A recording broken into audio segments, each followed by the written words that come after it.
Hi guys! So today I'm going to be showing you how to paint a phalangite from the Hellenistic era. And of course they're famous for the extra long pike called the sarissa which they carried, and those sort of highly drilled formations that they developed that really made them quite a formidable unit during the sort of the era where in which they were fighting. The model I'm going to be using here, if you can see, this is by Victrix. Here's his back, here's his front. This model is actually a plastic phalangite. They came out with a box set for these guys not very long ago now. And if you're looking to put together one of these units, it's a great place to start because you get really good sculpting quality here. For a really good price and lots of soldiers, obviously, in one box.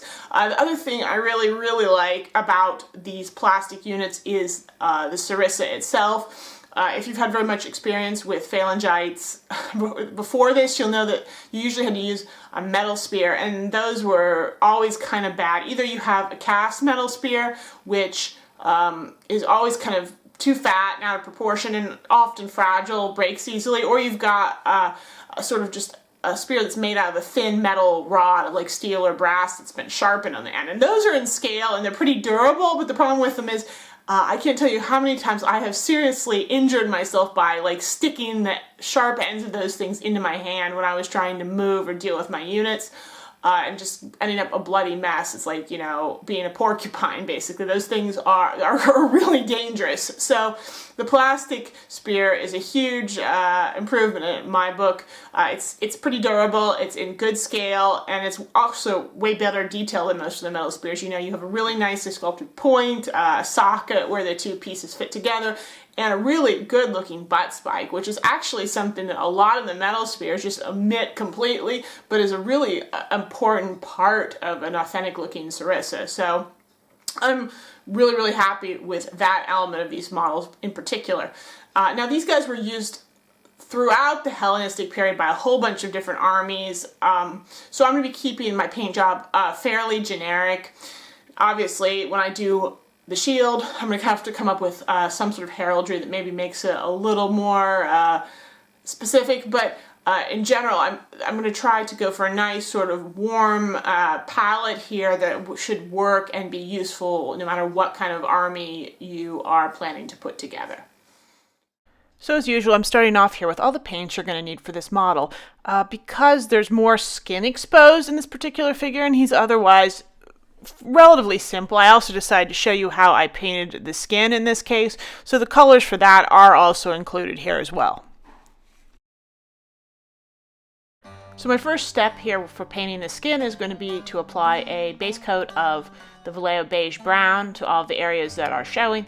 Because it's over black, you'll definitely need a couple of coats here just to make sure that you get you know, nice even coverage.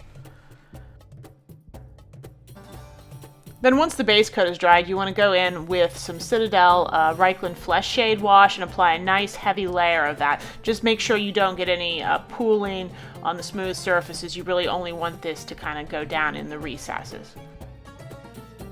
So now my first highlight on the skin is going to be a 50-50 mixture of the beige brown and Vallejo Iraqi sand. And I'm just going to be sort of applying it very carefully with a small brush here and just building it up. These models are, as I think I said in the intro, very sort of realistically proportioned and very delicately sculpted. So, you know, if you try to use too big a brush here, it's going to be really difficult to properly paint the fingers and toes and the face, for example. So go with a number 0 or double 0 here, I would say. And I'm going to be building the paint up in multiple layers in some places and then leaving it thinner in others. So, you know, then relying on the transparency of the paint. That way you'll be able to get sort of some areas that'll eventually look more bright and highlighted and others that'll look slightly more shaded. I'm then going to go in with some Vallejo Black Red, and again the really small brush, and I'm going to use that to add really deep shadows between his toes and fingers and sort of define some of the features on his face. I found actually that This model is really so finely sculpted, in fact, that even with a tiny brush and pretty thin paint, it's still very, very hard to just keep that dark paint down in the recesses where you want it. So I recommend you keep some of that sort of first highlight color sort of at the ready. So once you've applied this dark red shadow, you can then kind of go back over areas where you got the red paint that you don't really want it and kind of clean that up. So my second highlight on the skin now is going to be just pure Iraqi sand, which I thinned down a bit. It's going to go on not super evenly here over the sort of undercoat, so you're definitely going to need to build up multiple layers of it, especially as you're blending it out. I found that when working with plastic like this, it's a smoother surface than, say, metal or even resin is. It doesn't have, some artists would call this tooth, I guess, which is kind of its ability to hold a paint and, you know, have the paint really stick to it. So I noticed particularly if you're trying to do blending over a plastic surface, it can actually be more difficult because the paint tends to move around too much on that surface. So when you're blending, what you want is you want to apply the paint, you want it to kind of stick, and then you want to be able to pull it out from sort of the original point where you applied it. The problem when you're working over plastic sometimes is because the surface is so smooth, instead of like it just doesn't grab the surface quickly enough, so you just end up spreading all of the paint around, and then you end up with this sort of uneven looking application, and it can be very difficult, especially with your lighter colors here, to get a nice result. So just be careful of that when you're doing your blending, and, you know, make sure that whatever layers you put on are as even as you can get them. Even if you don't have as much coverage as you want, try to avoid getting any areas where there's heavier coverage and lighter coverage and it's patchy, because that gets really, really hard to correct sort of later on in the painting process. The next thing I'm going to be doing is applying some red glaze to the skin in various areas, which is a technique I've talked about a little bit before that I've started doing recently on my skin, just to add a little bit more life and kind of depth to it. So I've taken some Vallejo flat red here and I've mixed it with glaze medium. You don't want very much red in your glaze medium, you want to keep it a very thin glaze. And I'm going to be really kind of applying it here, particularly in areas where there would be sort of shadows or, you know, darker areas of the skin, and I'm building it up somewhat, but the main thing you want to make sure here is that your layer is as even as you can get it, so you don't want any sort of like extra bright uneven reds with thinner areas next to them. So make sure you smooth it out and keep your application even. A good quality brush will make this very much easier. Then you also will know that there's some areas of your body that just tend to be redder than others, like your elbows and knees and your cheeks and end of your nose, the area around your eyes. So some of those areas just have more sort of red in them because there's just more blood vessels closer to the surface or whatever. So you want to build up kind of more red on those areas. And don't worry here if you think if the red is too strong. As a matter of fact, I like to exaggerate it at this point because we're going to go back in and apply more highlights on top, which will tone this down substantially. I'm now going to make sort of a 50-50 mix of the Iraqi sand and some Vallejo ivory, and that's going to be my kind of final highlight on the skin. And I'm going to be applying it thinly right over top of some of those areas with the red glaze. And if you did that right, you're kind of working with the transparency of the paint, so you're going to get that red still kind of showing through there with sort of the lighter highlight on top, and that's really nice. It kind of really mimics the look of real skin because you kind of have layers, and so you'll have that red glow kind of coming through with the lighter color over the top. And if there's a little bit of unevenness in that, that's actually good too, because a lot of skin is kind of blotchy. You have kind of redder areas and lighter areas and everything.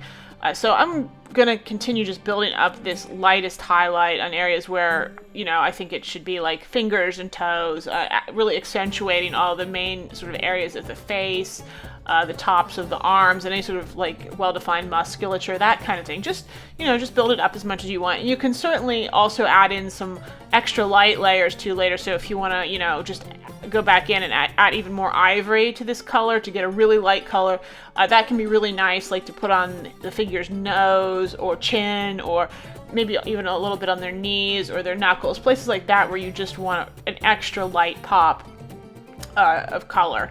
and extra contrast. And once you're done with this, I would recommend, again, going back in with the red glaze in a few places and just then kind of reapplying it to places where you want it to be a little bit redder, where maybe this highlight kind of took out too much of the red, or places that just are naturally more red, like, again, as I said before, the nose or the lips or things like that. I actually now just paint the lips by applying multiple levels of red glaze and just building it up, and I find like that produces a way more sort of natural result usually than trying to sort of purpose mix a shade of pink, and it saves you time and extra paint colors as well. Now I'm going to be moving on to his tunic. As I said at the beginning, I wanted this to be a fairly neutral looking model, but with a sort of a warm red palette, which is one of the most traditional, classic ways you think of painting these guys. So my base here is going to be a mixture of Vallejo black, red, and black, because I want it to start out, you know, really, really dark. My first highlight then is going to be just pure black red. I'm going back over sort of the high areas in the wrinkles and creases of his fabric. You probably will want a small brush for this, but depending on whether, you know, you've got a nice point like this particular number 1, which is really new, you might be able to do it with that as well. And because I'm going over a really, really deep color, I'm going to just build up a couple layers of the black red here first before I move on. The next highlight I'm going to apply is going to be a 50-50 mix of the black red and some Citadel Mephiston red. And I'm going to be applying it basically in the same areas as before, on the tops of the wrinkles and creases in the tunic, and just building it up with several layers so that I can get just a little bit more contrast and also just better sort of gradation of color.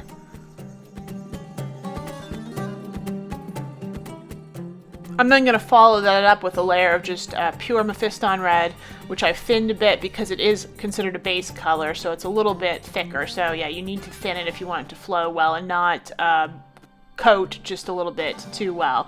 So yeah, again, same areas, just building that color up now with several layers on top of the earlier ones. Finally, I'm going to take some Citadel Evil Sunz Scarlet and apply that as a final highlight. I'm going to be very sparing with this. I'm really going to just kind of touch it to just the brightest, sharpest creases and folds, and not really go too far with this, because I really like the idea of this being a very black, deep red with really sort of rich, heavy shadows down in the creases. I don't want this whole thing to be too light or bright feeling overall, so that's why I'm going to be real easy with how much of the Evil Sunz Scarlet I apply. I'm now going to start working on the linothorax. I've made a 50-50 mixture here of the beige brown and the Vallejo buff, and I'm going to start applying that. I'm going to be keeping the paint sort of thicker than usual here, and that has to do again with the fact that that plastic just doesn't really grip as well as some other materials. So especially when you're applying the base coat, it really helps to use kind of a thicker than usual paint, because you're going to get better coverage and it's just going to work a little bit better. And then when you apply layers, then you can go with a little bit of sort of a thinner paint, but here it really, really helps. So I'm going to be just going over sort of all the areas. Don't worry if you're a little bit sloppy and get it places it doesn't belong. We'll clean that all up later. And because it's a fairly light color over that dark base, you're definitely going to need to apply several layers to get a nice smooth looking result. As far as highlighting goes on the linothorax, I'm going to take it pretty easily with my sort of gradations, because with these smooth surfaces where the paint doesn't stick very well, if you try to make bigger steps where you have to do a lot of blending, it's going to be extra challenging. So one way to sort of keep that under control is really to use sort of more subtle gradation. So this first highlight here is really just what I had before, but I've just mixed in more buff basically. And I'm going to be applying that everywhere here pretty much, except really sort of down in any folds or creases. And I'm really going to be primarily focused here on making sure that I get just a really nice sort of even coat, and that there isn't any sort of blotchiness or uneven paint anywhere, especially on those big smooth surfaces. For my next highlight, I'm doing basically the same thing, but now I'm just working with pure buff. And again, I'm still keeping that paint a little bit thicker than I would with some other surfaces just because it tends to, you know, sort of grip a little bit better when it's a little bit more viscous. And yeah, especially with those sort of flaps at the bottom of his Lanthorax pteryges, I guess you might call them. I'm trying to focus the lighter color particularly towards the bottom and then kind of make it a little bit darker towards the top so you get a little natural shading going on. And on his shoulder, same thing. I'm trying to focus the lighter colors there more towards the top and let it be a little darker down towards the base. But my primary concern here really remains making sure I keep the paint layers I apply even and smooth and that there's no sort of uneven paint going on there. For my final highlight, I've now mixed some ivory into the buff, and I'm going to just continue highlighting in the same fashion, not thinning my paint too much down, really focusing on getting even layers and just applying multiple layers if need be to get as much sort of saturation and coverage as I want. Really sort of with those flaps, really making sure I focus on getting that light color sort of along the bottom edges especially. And you know, in some places like under his arms and those sort of panels, you're probably going to want to maybe thin your paint a little bit so you can apply sort of a thinner layer. So that way you're getting some of that color on there. It's going to be even, but it's just going to be overall thinner and so therefore slightly darker looking. And then say up on his shoulders and places like that where more light is hitting, you can then sort of build it up more and just get maybe stronger looking highlights. And if you want, you can then go and finish up with just a little bit of pure ivory here and there.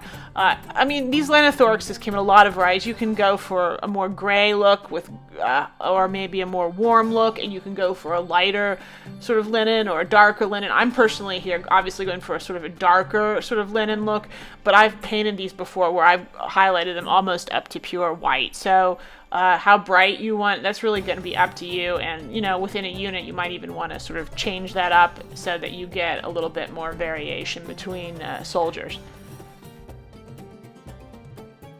Next, I'm going to be painting the trim on the Lanthorax. I'm going to be using a base coat here of burnt umber and saddle brown. I think I forgot to put the saddle brown in the beginning clip, but I think you can kind of figure it out. So that's my base. I'm using a number 0 brush, and you just want to really carefully go along here and just line all these sort of bands here. Make sure you keep it even and all that kind of thing. Probably want to, again, make sure your paint is a little bit thicker, especially for this base layer, because it will just make everything easier.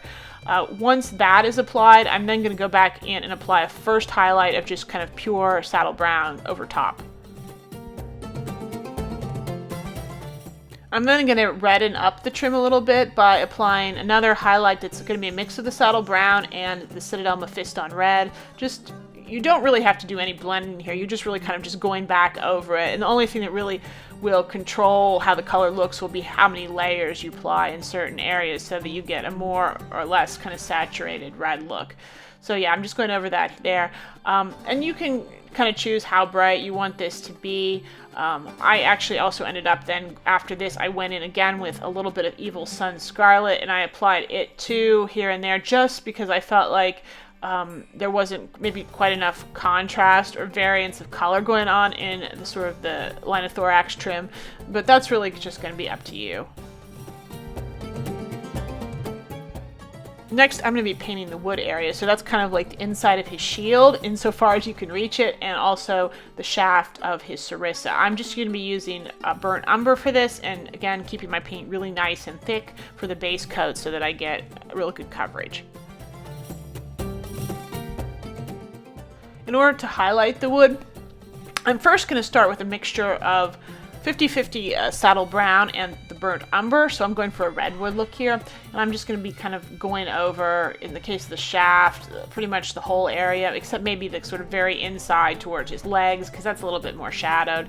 And with the inner part of his shield, I'm going to kind of be applying the brighter colors towards the outside where you would expect a little bit more light to hit in the area really in close to his body. You can't really even see that. It gets really dark, so don't worry about it too much. And then I'm going to continue that highlighting process with pure saddle brown kind of pretty much everywhere again, and then finish by taking a little bit of buff and mixing it into my saddle brown. And on the spear shaft, I'm just going to kind of run a line of that along the front face of the shafts and just apply that, and not try to put it all the way around, and that kind of will give it a look of having a sort of a shiny highlighted area along the wood. Now for the leather areas. I'm going to be base coating these as usual with German camouflage black brown from Vallejo. This is going to include his sandals, his shield and sword straps, his scabbard, various sort of bits on the back side of his shield, all that good stuff. And I'm just going to apply a nice sort of thick layer of paint. The first highlight on the leather areas is going to be the burnt umber here. I've got the paint fairly thin so that I can, get a little bit of transparency. You'll really definitely want a small brush for this, in particular because those sandals have a lot of very thin, delicate straps, and you're not really going to be able to highlight them effectively if you don't have a nice thin brush. Though, to be fair, with this first highlight of burnt umber, it's so dark it doesn't matter if you flub it a little bit with, your paint application. My next highlight then is going to be a 50-50 mix of the burnt umber, and the Vallejo beige brown. And you can see I'm really going to start carefully picking out the straps there on the sandals and all those sort of belts and scabbards and stuff, really just kind of running that color along the outside edges as much as I can. And definitely you want to build it up in some areas so it feels a little bit stronger. This layer you want to apply pretty much everywhere. Don't worry too much about, getting it, too light yet. The next layer is then going to be pure beige brown. With this, keep your paint thin and don't apply it so heavily. Really focus it along sort of the edges, particularly of the straps, and on the sandals, you'll want to focus it kind of more towards the top straps and leave kind of the bottom ones a little less bright, I guess you could say. Particularly with the sandals, if you find yourselves making mistakes, it's pretty easy at least to go back in with the German camouflage black-brown base and just kind of clean up and define those little bits a little easier. My final highlight on the leather is going to be the beige brown, lightened considerably with Iraqi sand. This is really sort of the bright edge highlight for the leather, so be very careful and sparing how you apply this. You don't want the overall look to get too light. So yeah, just apply it thinly and with a fine brush along the edges.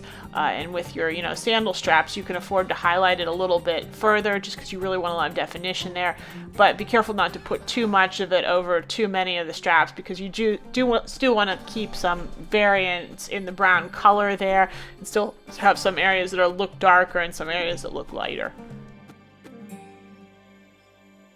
Now this next step I realize you can't see super duper well just because of how the shield is blocking everything, but I'm painting some of the ties at the front of his line of thorax and also some of the sort of attachment strings inside his shield. I'm going to be doing those in sort of white gray, so I just basically took some neutral gray here, which I lightened slightly with Vallejo ivory, and I applied that then as a base. And then in order to highlight, all I'm really doing is then just kind of lightening progressively with ivory and just kind of brightening it up and, building up a couple layers that way. Kind of almost all the way up to pure ivory at the very end, just to add that extra super bright highlight on the tops of the strings. This shouldn't be hard to do. There's no blending or anything. You just have to be careful and precise and use a nice small brush. Now to work on the bronze. I recommend before you start really painting the bronze areas to go over and apply a base color of the German camouflage black-brown to everything. I didn't show that, but it'll just make it a little bit easier and your results will be nicer. So then I'm going to go in and start with my first highlight or base, depending on how you look at it, which is a mixture of German camouflage black-brown and the Vallejo Air gold. I'm keeping my paint fairly thin here, so you can try to apply several layers, and I'm going to be just kind of carefully picking out the details here on the greaves, the helmet and cheek flaps, some of the hardware on his line of thorax, sort of bits inside his shield. There's quite a few places. On his spear, I'm making the butt spike and sort of the middle joint in bronze, and then the tip point of the spear is going to be steel, just for reference. So yeah, make sure you get just a nice even coat. On those greaves, you do want to try to leave that dark German camouflage black brown is sort of a dividing line between sort of the main body of the greaves and that trim area, because that'll just look nicer in the end. I'm also going to be running or making that edge of that shield bronze as well. I mean, that may vary depending on what pattern and what style shield you do, whether that happens for you or not, but for me, that's the look I wanted, so I'll be running it around that part as well. Next, I'm just going back in with the pure Vallejo Air Gold. I'm going to start applying a brighter highlight. If you keep your paint thin, and so you can really kind of pull the gold paint out once you've applied it, and you can get a very thin kind of, but still kind of bright metallic layer like that, because the way that it's so pigmented that it kind of coats in this very interesting way, and it lets you kind of build up these sort of darker and lighter areas that way, which I think is really kind of fun. With those greaves and the sort of the trim piece around the edges of them, you probably are still going to find you're like making mistakes and getting the bright color where you don't want it. And so again, keep your German camouflage black brown handy to go back in and kind of fine line around those areas, because you really want that kind of nice dark sort of dividing line there. But basically, you're just wanting to build up sort of extra brighter layers of the gold over top of places where you expect there to be more light hitting, like on his knees and his calves, and you know the parts of his helmet that are going to be gold, and just any sort of upper surfaces where sort of more light is going to be coming down there. I added a really final extreme highlight to the brass bronze by mixing a little Vallejo Air silver into the Vallejo Air gold, and really then picking out places like his knees and calves again, sort of the edges of any sort of sharp bits along like the fronts of his cheek flaps, or sort of just any edge highlights, stuff like that, any area where there's a fair amount of light hitting. Don't overdo this step, as I say in many of my videos with painting gold type things. You don't want everything to get kind of too washed out and silvery looking, so just keep this thin and just apply it as a kind of to accentuate certain areas that you want to be really shiny, and it will, you know, will give you a really nice effect. This particular shade of Vallejo Air Gold, I don't use it on all my models. Sometimes you'll notice I use the Army Painter Greedy Gold, which is a much redder gold look. But for this, I think the Vallejo Air Gold is better because it's a much more sort of dark greeny cast sort of tone, which I think is better for these parts, which probably would have been originally bronze, and I think it kind of comes just closer to the look that you want for ancient figures like this. Now you may notice I did not apply bronze to his entire helmet. I'm painting the top red. In fact, here I'm applying a base coat of Vallejo black red. You can actually choose to do the whole helmet in bronze if you want. That's also perfectly historical, but we know that Hellenistic units probably painted their helmets, and it's a really cool way to add some interest and color to a model, so that's why I'm doing it here.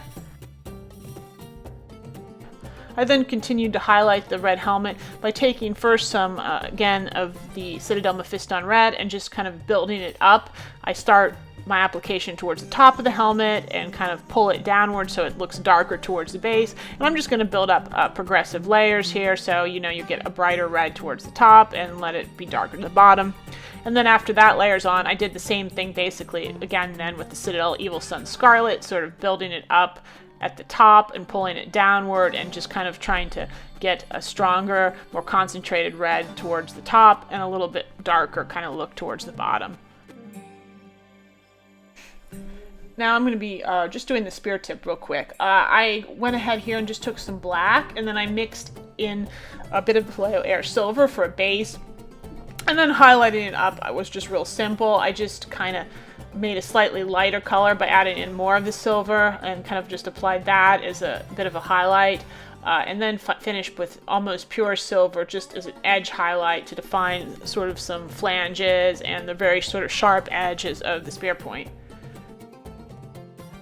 Now for the shield, you can do whatever you want here. This is going to depend on whatever army or particular unit you're trying to paint. I decided to go for a pretty generic, you know, classically Hellenistic Macedonian design here. I decided my base for my pattern was going to be kind of a white gray because, you know, I thought that would complement the other colors I've got here. So I've made a mixture here of the neutral gray again, but I've lightened it pretty substantially with white, and I'm just going to build it up till I have a nice smooth base coat.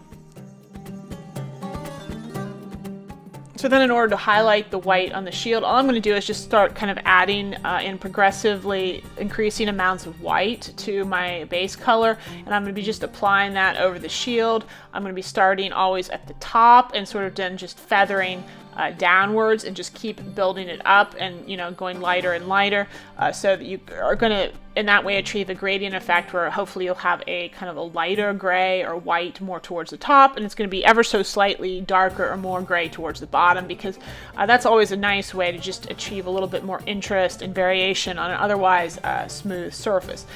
With a big smooth surface like this, and especially because of the issues again I said with plastic not always grabbing the paint very well, if you're impatient and don't want to really wait for the coats to dry, I recommend you grab a hairdryer while you're doing this. So, you know, once you've applied a nice smooth layer and feathered it out, you can then kind of blast it with the hairdryer real quick, set that paint in place, and then you can really quickly continue on with applying the next layer. The design I'm going to apply now is the classic Macedonian star. I'm going to start out though first by applying sort of a border to the edge of my shield. I'm using black red here again for everything. I've got the paint nice and thin here so it's easier to paint fine detail freehand work, and I'm using my small brush, of course. You can make the border here as thick or thin as you want. The main thing is that it's even, but if you make some mistakes, don't worry too much. You can always go back in later with white paint and kind of clean up any edges or anything that you don't like really here. So once the border's in, the Macedonian star is really very easy. What you want to do is you first want to make a dot in pretty much the middle of your shield, and then a Macedonian star is basically 8-pointed, so the easiest way is then to just draw 8 lines kind of radiating out from the dot, sort of at even intervals. And then once that's done, you can then go back in and sort of shape them, because Macedonian stars, the points are sort of rounded at the bottom and then sort of go up to a tip, to a sharp tip at their ends. So that's the kind of way you want to shape them if you can, and just also try to make sure that they're just as even looking as possible, the rays, and that they also kind of end as much as possible sort of at the same point, so they're kind of all about the same distance from that sort of red border. Once the basic design is in place, highlighting is pretty easy. I'm just going to, again, take my small brush, starting with the Citadel Mephiston Red. I'm going to be going over the guidelines I just applied and highlighting.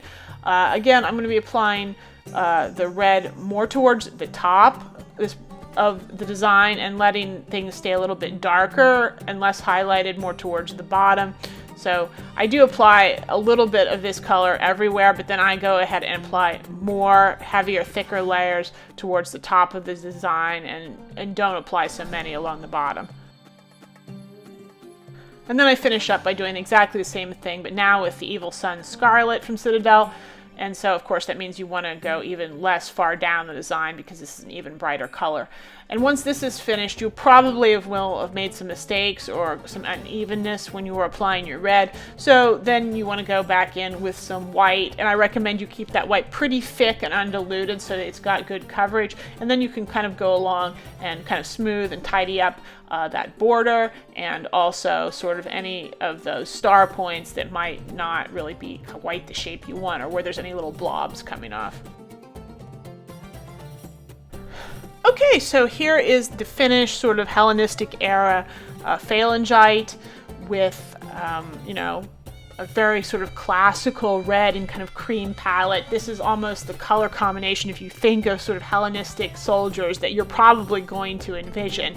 But when you're making your own armies, don't hesitate to experiment, because this was actually a super duper colorful era. There were blues and purples and pinks and greens and all kinds of stuff, and they liked to have elaborate shield designs. They liked, you know, to color their armor They like to paint their helmets. So there's so many opportunities here to be really showy and almost garish in your painting, and which is one of the reasons that I find this Hellenistic period to be one of my favorites, because you've just got these great opportunities to just have fun with color, I think, in a way that you don't get to really later on. But this is really just the kind of classic example that's going to fit in almost any Hellenistic army with just a small amount of adaptation. And many of the successor armies even were all using that Macedonian sort of star pattern that was sort of first introduced by Alexander, and maybe even before with his father. I mean, it continued to be used throughout the period by all different people. So it's almost a design that you can't go wrong with. And as far as freehanding goes, it's also not very difficult to paint. But you can also find plenty of decal sets as well for your shields if you're not into painting it yourself, and that's perfectly fine as well.